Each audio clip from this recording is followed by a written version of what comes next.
करेंगे लोकसभा में, चूंकि आज पेश होने वाला है अहम बिल। आपको बताएं कि भ्रष्टाचार से जुड़ा हुआ यह बिल पेश होगा, 130वां संविधान संशोधन बिल, जिसको पेश किया जाएगा। और इसके तहत केंद्र शासित प्रदेश के सीएम को अरेस्ट होने के बाद हटना होगा, तो किसी भी कीमत पर भ्रष्टाचार नाकाबिले बर्दाश्त होगा। इस बात का भी संदेश इससे जाता है, क्योंकि आज लोकसभा में महत्वपूर्ण विधेयक पेश होने जा रहा है और इसका उद्देश्य भी यही है कि अगर चाहे वो कोई भी हो, प्रधानमंत्री हो, केंद्रीय मंत्री हो, किसी राज्य का मुख्यमंत्री हो या केंद्र शासित प्रदेश के मंत्री हो, उनको गंभीर आपराधिक मामलों में गिरफ्तार किया जाता है या फिर हिरासत में लिया जाता है तो उनको पद से हटाया जा सके। आपको बता दें, इसमें मौजूदा कानून में अब तक कोई भी ऐसा स्पष्ट प्रावधान नहीं है, लेकिन अब ये एक बिल पेश किया जा रहा है। और इसी बीच सीधा अदिति के पास चलेंगे। अदिति और ज्यादा जानकारी साथ हमारे साथ जुड़ चुकी हैं। अदिति, एक तरीके से संदेश इसमें है कि किसी भी प्रकार से कोई भी भ्रष्टाचार अब बर्दाश्त नहीं होगा।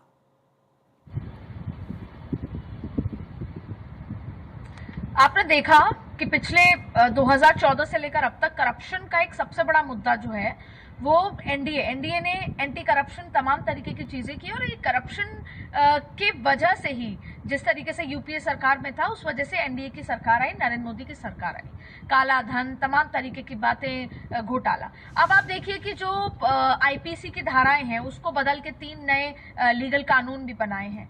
अब ये एक बहुत बड़ा जो चेंज है करप्शन की मार को लेकर, करप्शन पे हथौड़ा को लेकर ये बिल आ रहा है।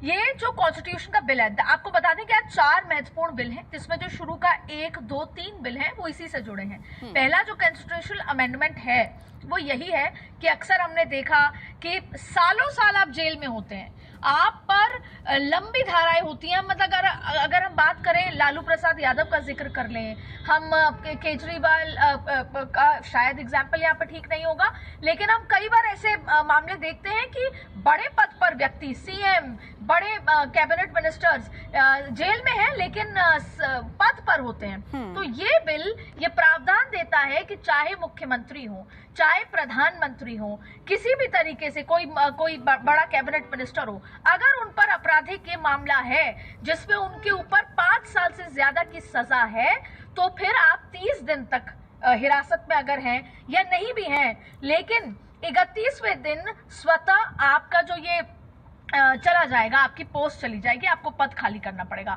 ये करप्शन पे बहुत बड़ी मार होगी। नहीं तो हम अक्सर ये देखते हैं कि हम क्लीन पॉलिटिक्स का जिक्र तो करते हैं कि पॉलिटिक्स क्लीन हो, लेकिन उसके बावजूद भी लोग जेल में रहकर चुनाव लड़ लेते हैं, चुनाव जीत जाते हैं। जम्मू कश्मीर में ये बहुत बड़ा एग्जाम्पल हमने देखा है। तो जाहिर तौर पर ये एक बहुत बड़ा बदलाव होगा। पहला बिल ये कहता है। दूसरे बिल में यह है कि यूनियन टेरिटरीज में भी ऐसा होगा, जो उपराज्यपाल है वो इसके रिकमेंडेशन करेंगे, और जम्मू कश्मीर के लिए भी यही रिकमेंडेशन दिया है कि जम्मू कश्मीर में भी ऐसा ही किया जाएगा। और फिर चौथा गेमिंग बिल है। तो आज का दिन, भले ही आखिरी के 2 दिन बचे हैं, आज का दिन इसलिए भी खास है कि एक तरफ तो नॉमिनेशन है, कल तमाम सिग्नेचर्स करा लिए गए हैं उपराष्ट्रपति को लेकर, 160 सिग्नेचर हैं, 4 कॉपीज हैं, एक कॉपी में 20 प्रस्तावक हैं और 20 जो अनुमोदक हैं, तो ऐसी 4 कॉपीज हैं। लेकिन इसके साथ साथ आज अमित शाह ये बिल टेबल करेंगे। कल कैबिनेट में ये बिल पारित किया गया है, और ये बिल पारित होने के बाद अदिति, मैं आपके पास लौटूंगी कि किसी बीच एक बड़ी जानकारी लगातार हम दर्शकों तक पहुंचा भी रहे